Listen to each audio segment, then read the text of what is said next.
welcome back to Steno World. This is exercise number 5 and 6 of the Progressive Monthly Magazine for the month of May 2023. So be ready guys for the dictation. Start. Sir, unless we produce a tax bill which is simple, which can be administered efficiently and effectively, I am afraid we are only creating more complications and opening avenues of corruption. I am sorry to say our legislations are always drafted in a manner which will give discretionary power to some people. I can submit a general argument that every discretionary power vested with any government official is always used in favor of the influential, and the rich poor man will not be able to reach that official. So there should be a law which gives minimum discretion to officials. Professor Kaldor himself says that the three prime considerations that should be taken into account in framing an effective tax system are equity, economic effects, and administrative efficiency. But our present taxation system is neither equitable nor administratively efficient, and the economic effects are disastrous for all to see. My humble submission is that even at this stage, the Direct Taxes Amendment Bill should be kept in abeyance, and a select committee should be formed by a motion from the Finance Minister himself. Nothing would be lost, I can assure you. There is no hurry. Only people in a hurry will be those in the department who want to push it in a hurry because of various provisions in the bill, about which I need not say anything. My humble request is that if we want to rationalize the tax system, the Direct Amendment Bill needs to be redrafted.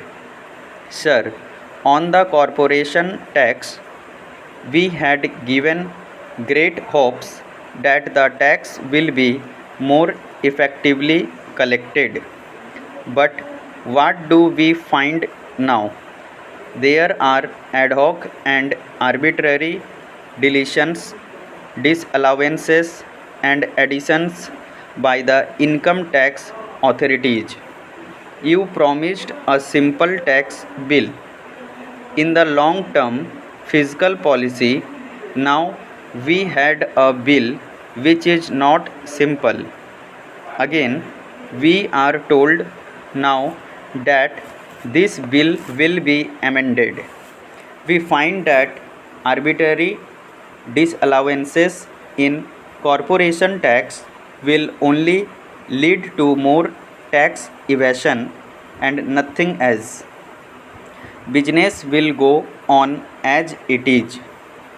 Business has gone on as usual in this country for the last 50 years. If the aim of the government is to bring about more morality, better tax returns, and simpler collection of tax, this is not the way to do it.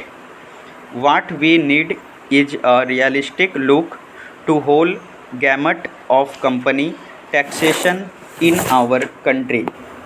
Sir, I would like to refer to what Professor Kaldor has said in relation to company taxation.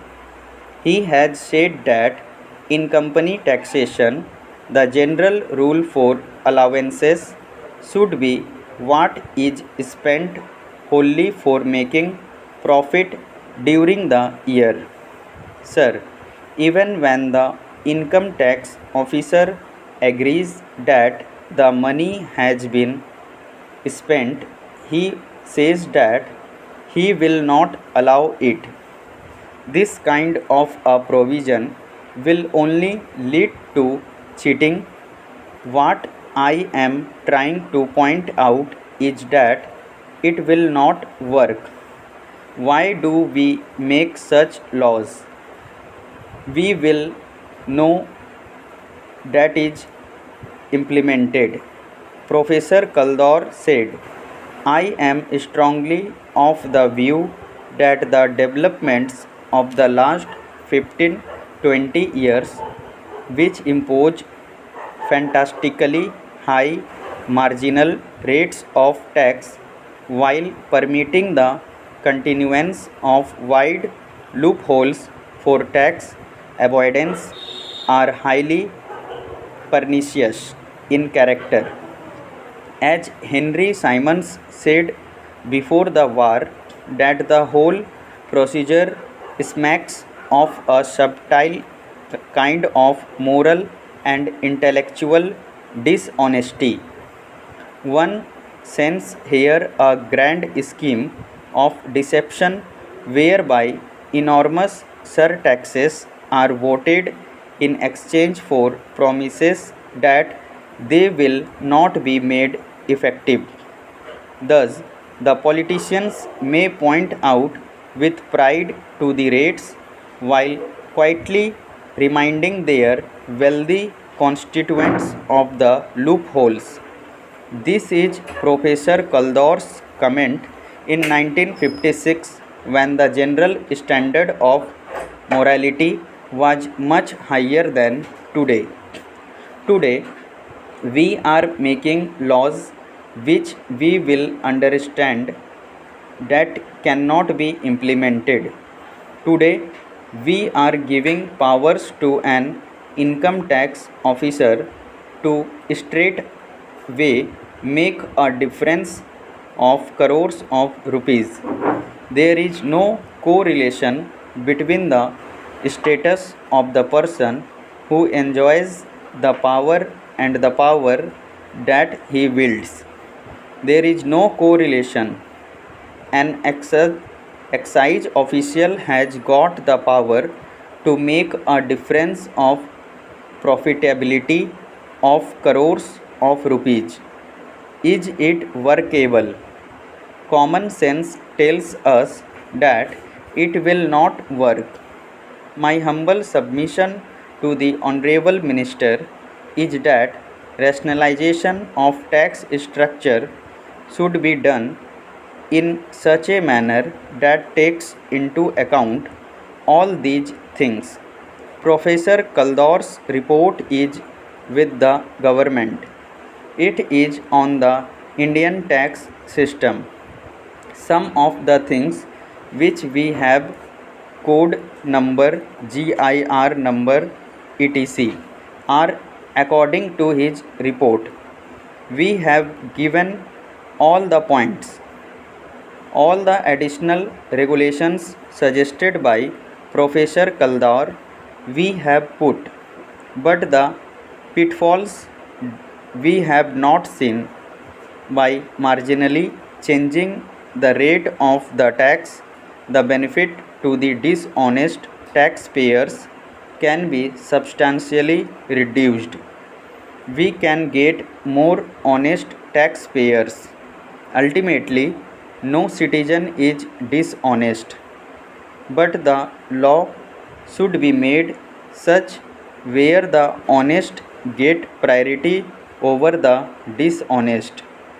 The law is made where it is easier to pay taxes to treasury.